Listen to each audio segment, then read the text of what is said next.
Good morning students. बेटा मैंने आपको करवाया था कि हम बीमार क्यों होते हैं। इस कंडीशन में क्या करा है, स्वस्थ रहने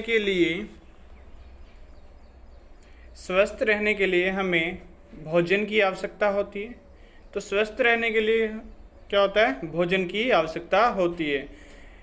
इस भोजन को प्राप्त करने के लिए हमें काम करना पड़ता है। इस भोजन को प्राप्त करने के लिए क्या करना पड़ता है, हमें काम करना पड़ता है, अर्थात वर्क करना पड़ता है। इसके लिए हमें काम करने के अवसर खोजने पड़ते हैं कि हम अवसर खोजने पड़ते हैं कि हम काम क्या क्या कर सकते हैं। स्वस्थ रहने के लिए हमें प्रसन्न रहना आवश्यक है, अर्थात स्वस्थ रहने के लिए मतलब कि बिना बीमारी के मतलब अच्छा रहना, स्वस्थ रहना किससे होगा कि हम खुश रहें। यदि किसी से हमारा व्यवहार ठीक नहीं है और एक दूसरे से डर हो तो हम प्रसन्न भी नहीं रहेंगे और स्वस्थ भी नहीं रहेंगे। क्यों नहीं रहेंगे? क्योंकि हमें टेंशन रहेगी कभी कोई उसके साथ में कोई प्रॉब्लम ना हो जाए, आपस में वो कोई मेरे साथ में कोई घटना ना कर दे। तो इसलिए क्या हो रहा है इसमें कि हम स्वस्थ भी नहीं रहेंगे और प्रसन्न भी नहीं रह सकते। इसलिए व्यक्तिगत स्वास्थ्य के लिए सामाजिक समानता बहुत आवश्यकता है। जो क्या कह रहा है कि सामाजिक समानता ही क्या होती है, बहुत ही आवश्यक है। इस प्रकार सोच सकते हैं कि सामाजिक समस्याएं हमारे व्यक्तिगत स्वास्थ्य को कैसे प्रभावित कर सकती हैं। अब डिपेंड करता है कि किस किस तरीके से वो प्रभावित करेंगे। स्वस्थ रहने तथा रोग मुक्त में अंतर क्या करें। यदि हम इसे स्वास्थ्य समझते हैं तो रोग अथवा व्याधि क्या है। अंग्रेजी का यह शब्द डिस प्लस में बेस स्वयं को परिभाषित करता है, बाधित आराम। रोग का दूसरा अर्थ है असुविधा। रोग का जो दूसरा अर्थ है बेटा वो क्या होता है, असुविधा होता है। यद्यपि इस शब्द के अर्थ का प्रयोग बहुत सीमित है, हम रोग के विषय में तब तक बात करते हैं जब तक हमें असुविधा के विशिष्ट कारण का पता होता है। अर्थात इसका अर्थ यह बिल्कुल नहीं है कि हम इसका सही तथा अंतिम उत्तर जाने।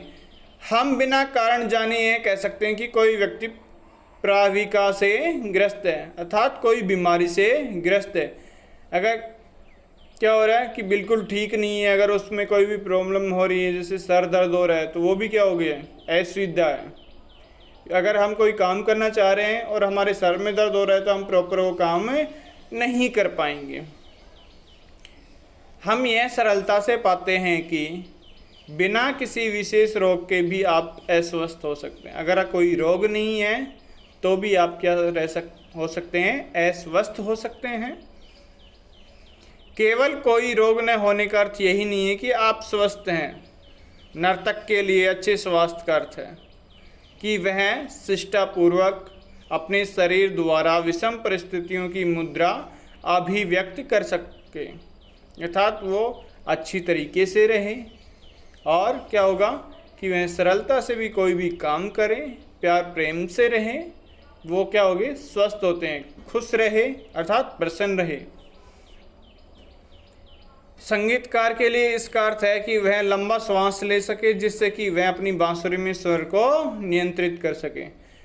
जो क्या होता है, सिंगर होता है, अर्थात सिंगर को क्या कहते हैं हम, संगीतकार। वो लंबा सांस ले सके जिससे क्या हो, वो बांसुरी अच्छी तरीके से बजा सके, अर्थात अपनी जो स्वर है उसको नियंत्रण कर सके। हमें अपनी विशिष्ट क्षमता को प्राप्त करने का अवसर भी वास्तविक स्वास्थ्य के लिए क्या होता है, हमारा आवश्यक होता है, वास्तविक स्वास्थ्य के लिए आवश्यक होता है। इस प्रकार हम किसी रोग के लक्षणों की अभिव्यक्ति के बिना भी अस्वस्थ हो सकते हैं। जो रोग है उसके लक्षणों की अभिव्यक्ति के बिना भी अस्वस्थ हो सकते हैं। यही कारण है जब हम स्वास्थ्य के विषय में सोचते हैं, यही कारण होता है जब हम स्वास्थ्य के विषय में सोचते हैं, हम समाज तथा समुदाय के विषय में सोचते हैं और रोग के विषय में सोचते समय हम सिर्फ अपने बारे में ही क्या होता है, विचार करते हैं, दूसरे के बारे में विचार नहीं करते हैं। रोग तथा इसके कारण। रोग किस तरह के दिखाई देते हैं। अब हमारे शरीर में क्या होता है कि रोग किस तरीके के दिखाई देते हैं। रोग के विषय में और अधिक सोचें। पहले यह हम कैसे पता लगाते हैं कि हमें कोई रोग है। कैसे पता लगता है कि शरीर में कुछ दोष है। तो शरीर में अनेक उत्तक होते हैं। ये उत्तक हमारे शरीर के क्रियात्मक तंत्रों और अंग तंत्रों को क्या करते हैं, बनाते हैं, जो शरीर के विभिन्न कार्यों को संपादित करते हैं, अर्थात शरीर के विभिन्न कार्यों को संपन्न करते हैं।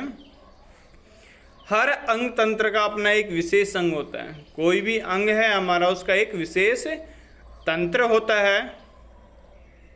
अब विशेष तंत्र होता है तो क्या होगा, तंत्र होता है जिसका एक विशेष कार्य होता है। जैसे पाचन तंत्र में आमाशय तथा आंत होती हैं, जो हमारे द्वारा खाए गए भोजन को क्या करते हैं, पचाने का कार्य करते हैं। जो हमारे शरीर हम खाते हैं जैसे खाना, उसको पचाने का काम करते हैं। और पेशियां तथा अस्थियों से बना पेशी कंकाल तंत्र हमारे शरीर को क्या करता है, संभालता है, उसको मेंटेन करता है और शरीर की गति में क्या करता है, वो सहायता प्रदान करता है शरीर की।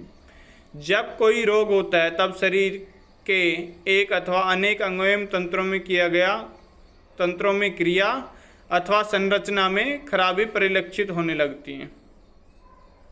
और जैसे ही कोई बदलाव होता है हमारे शरीर में, चेंजमेंट होता है, वो क्या करता है, रोग के लक्षण को क्या करता है, दर्शाता है।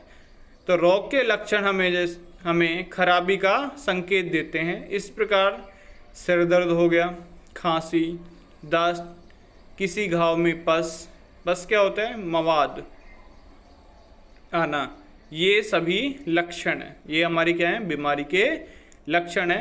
इन लक्षणों से किसी न किसी रोग का हमें क्या होता है, पता लग सकता है, लेकिन हम इनमें से यह नहीं पता चलता कि कौन सा रोग है। हमें ये भी प्रॉपर नहीं पता चलता कि कौन सा रोग है। उदाहरण के लिए सिर दर्द का कारण परीक्षा का अभय अथवा अर्थ मस्तिष्क का वर्णशोध होना अथवा दर्जनों विभिन्न बीमारियों में से एक हो सकता है। मान लीजिए कोई एग्जाम आता है तो क्या होता है, टेंशन होने लग जाती है। जब टेंशन होगी तो क्या होगा, उसमें सर में दर्द होता है। रोग के चिन्ह वे हैं जिन्हें चिकित्सक लक्षणों के आधार पर देखते हैं। लक्षण किसी विशेष रोग के बारे में सुनिश्चित संकेत देते हैं और चिकित्सक रोग की सही क्या कर लेता है, पता कर लेता है और क्या करता है, उसके बाद में हमें दवाइयाँ दे देता है। जब दवाई दे देगा हमें क्या होगा कि हम स्वस्थ हो जाएंगे। आज के लिए इतना ही। Thank you.